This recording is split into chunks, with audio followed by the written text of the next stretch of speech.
accident yi bari na te li ñu wone ci statistiques yi mooy la ca ëpp comportement wu chauffeur bi la loolu nag mooy dinañ wax yoon yi dinañ wax oto yi yàqu yi lépp dëgg la mais malgré loolu yëpp comportement chauffeur bi la ndax yoon bu yàqoo sax chauffeur mën a def ndànk oto bu yàqoo sax chauffeur mën a dem defar ko balaa muy daw donc li ci am te ñu xeex bi fi ñu ko war a gën a concentré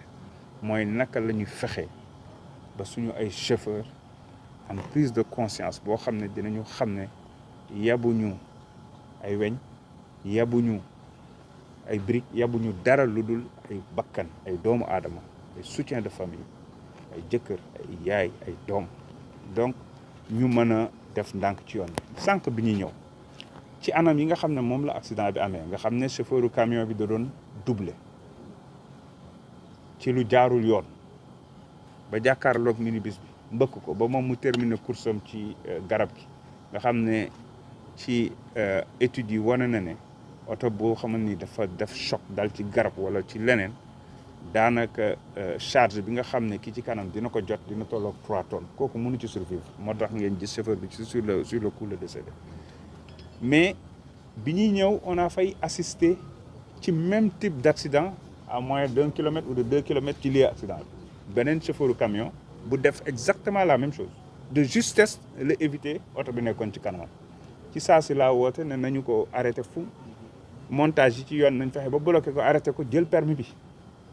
parce que ñun commencé nañ di nangu ay permis te dinañu continuer di nangu ay permis dinañu continuer di nangu ay carte grise parce que dafa am comportement yoo xam ne amul verbalisation waratoo dawal foofu la ñu yegg nag parce que dafa am loo xam ne mënatuñu ko nangu ci réew mi ñu ngi liggéey bu baax a baax ci ndigalu président de la république premier ministre nga xam ne bi may ñëw rappelé nañ ma ko ginnaaw ne bu ñu leen présenté seen i condoléances ak yëpp nañu wax ci mesures yi nga xam ne ñu ngi ci liggéey te bu yegsee dara du ñu tere continuer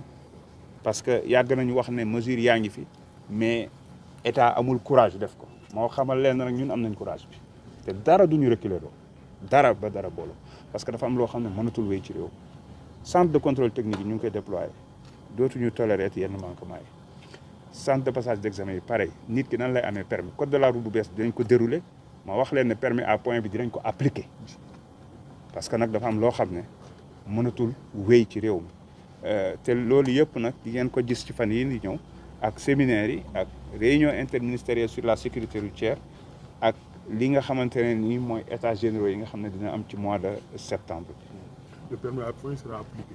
Je vous le dis. Inch'Allah. Oui, je rappelle juste que le permis à point est déjà dans le nouveau code de la route que nous sommes en train de peaufiner pour sa mise en application. Et donc, pour rien au monde, nous allons reculer pour en tout cas l'application de ce permis à point-là. Vous avez tantôt dit que vous allez confisquer le permis. Oui, mais je veux dire, il y a certains comportements, il n'y a pas d'explication. Vous savez, même quand il y a un permis à point, il y a certaines infractions, ça peut te coûter directement ton permis. Donc, il y a certains comportements, par exemple, des véhicules qui faisaient la course jusqu'à créer un accident monstrueux au niveau de Diamniadio. C'est des comportements qu'il faut sanctionner dans l'art. Il faut suspendre. On a suspendu des permis, on a suspendu des titres de transport parce que tout simplement, pour nous, il faut quand même intensifier les sanctions et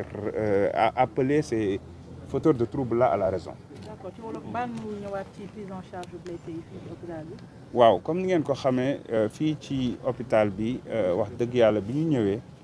gis nañu équipe yi nga xam ne ñoo fi nekk ci coordination wu gouverneur Louga ñu koy jaajëfal bu baax a baax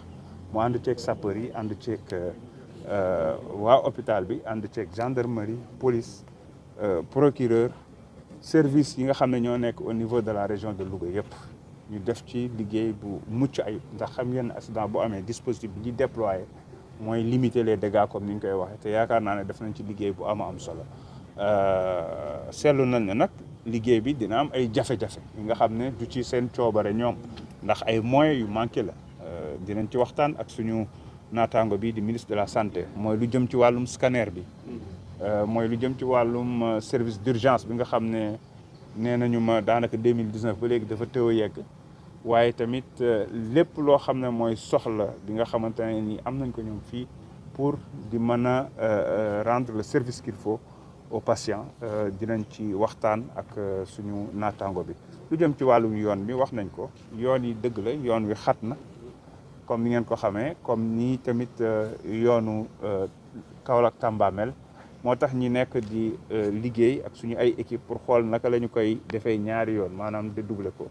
pour en tout cas wàññi accident yi.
naka def lay metti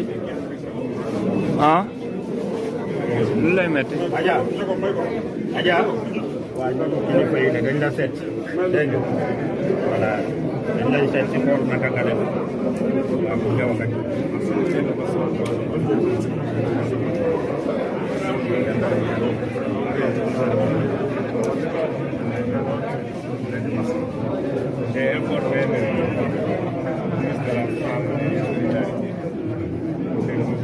c'est bon, c'est bon.